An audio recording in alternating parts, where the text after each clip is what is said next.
Salom do'stlar, sizlar bilan Mix Mobile'ning YouTube kanali. Bugungi obzorimizda Samsung S22 Plus va iPhone 12 Pro hamda Poco F6 modellari.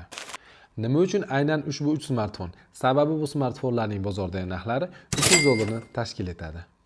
Va biz ushbu 3 smartfondan o'yin uchun, kamera uchun va kundalik hayotingiz uchun qaysi biri qulayroq ekanligini tanlashda sizga yordam beramiz. Uchala smartfonimiz ham flagman hisoblanadi va bularni chiqqan sanalari bilan tanishib chiqamiz. Samsung S22 Plus modelimiz 2022-yilda sotuvga chiqa boshladi. iPhone 12 Pro bo'lsa 2020-yilda va Poco F6 bo'lsa 2024-yilda. Agarda sizga yangiroq smartfon kerak bo'lsa, Poco'ni maslahat beramiz. Demak, taqqoslashni boshlaymiz. Birinchi raund batareykalar jangi. Samsung S22 Plus modelimizda 4,5 mAh batareyka joylashtirilgan hamda tezkor quvvatlashi 45 Watt. iPhone 12 Pro modelimizda bo'lsa 2800 mAh tezkor quvvatlashi 15 Wattni tashkil etadi. Poco F6 modelimizda bo'lsa 5000 mAh hamda tezkor quvvatlash 90 Wattni tashkil etadi. Batareykalar jangida iPhone 12 Pro modelimiz 3-o'rin bilan 10dan 5 ball oldi. Samsung S22 Plus bo'lsa 10dan 8 ball olib, ikkinchi o'rinni egallab turibdi. Hamda Poco F6 modelimiz 10dan 10 ball olib, mutlaqo g'oliblikni birovga bermadi. Ikkinchi raund displeylar jangi. Samsung S22 Plus modelimizning displeyi Dynamic AMOLED hamda yangilanish tezligi 120 Hz. Yorug'lik tezligi bo'lsa 1750 nits. iPhone 12 Pro modelimizning displeyiga keladigan bo'lsak, OLED 60 Hz hamda yorug'lik tezligi 1200 nits. Poco F6 modelimizga keladigan bo'lsak, bu smartfonimizning displeyi AMOLED 120 Hz, yorug'lik tezligi 2400 nits. Uchala smartfonimizning ekranlari bir xil bo'lganligi uchun uchalasida ham yuqori baholar. Poco F6 ga 10dan 10 ball beramiz, iPhone 12 Pro ga 10dan 8 ball hamda S22 Plus ga 10dan 9 ball bera olamiz. 3-raund tezkor xotiralar jangi.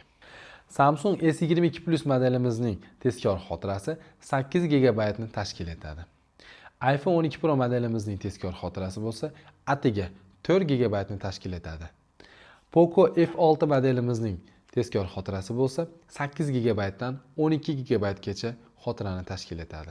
Bu raundda ham Poco favorit. Bu raunddagi ballarga keladigan bo'lsak, Poco F6 modelimizga 10dan 10 ball, iPhone 12 Pro modelimizga bo'lsa 10dan 5 ball hamda Samsung S22 Plus modelimizga 10dan 9 ball beramiz. 4-raund prosessorlar jangi. Uchala smartfonimiz ham o'z davrining qirollari hisoblanadi va uchala smartfonimiz ham eng kuchli prosessorlar bilan jihozlangan. Samsung S22 Plus modelimizning prosessorlari Snapdragon 8 Gen 1 hamda 4 nanometrni tashkil etadi. iPhone 12 Pro ga keladigan bo'lsak, iOS Bionic chip A14 hamda bunda ham 4 nanometr. Poco F6 modelimizga keladigan bo'lsak, Snapdragon 8S Gen 3 bunda ham 4 nanometr. Shundan kelib chiqib, uchala telefonimizga ham 10 balli sistemada 10 dan 10 ball baho bera olamiz. 5-raund kameralar jangi. Bilasiz-a bu raundda kim qirolligini? Unda tomosha qiling. Samsung S22 Plus modelimizga keladigan bo'lsak, bu smartfonimizning kamerasi 50 megapiksel hamda videolarda 8K 24 fps hamda 4K 60 fps ni tashkil etadi. iPhone 12 Pro modelimizga keladigan bo'lsak, bu smartfonimizning kamerasi 12 megapikselni tashkil etadi hamda videoda 4K 60 fps li videolarni bemalol beradi. Poco F6 modelimizga keladigan bo'lsak, bu smartfonimizning kamerasi 50 megapikselni tashkil etadi hamda videolarda 4K 60 fps ni olib beradi. Uchala smartfonlarning ham kameralarini solishtirib ko'rdik va ushbu raundda 4K 60 fps li video olishda iPhone yaqqol favorit. 12 megapikseliga qaramasdan videoda yorib yordi. Bu ikkosini choyni ichirib qo'ydi. Va ushbu jangda iPhone ga 10 dan 10 ball beramiz. Ikkinchi o'rinni bo'lsa Samsung S22 Plus egalladi va bu smartfonimizga 10 dan 8 ball beramiz.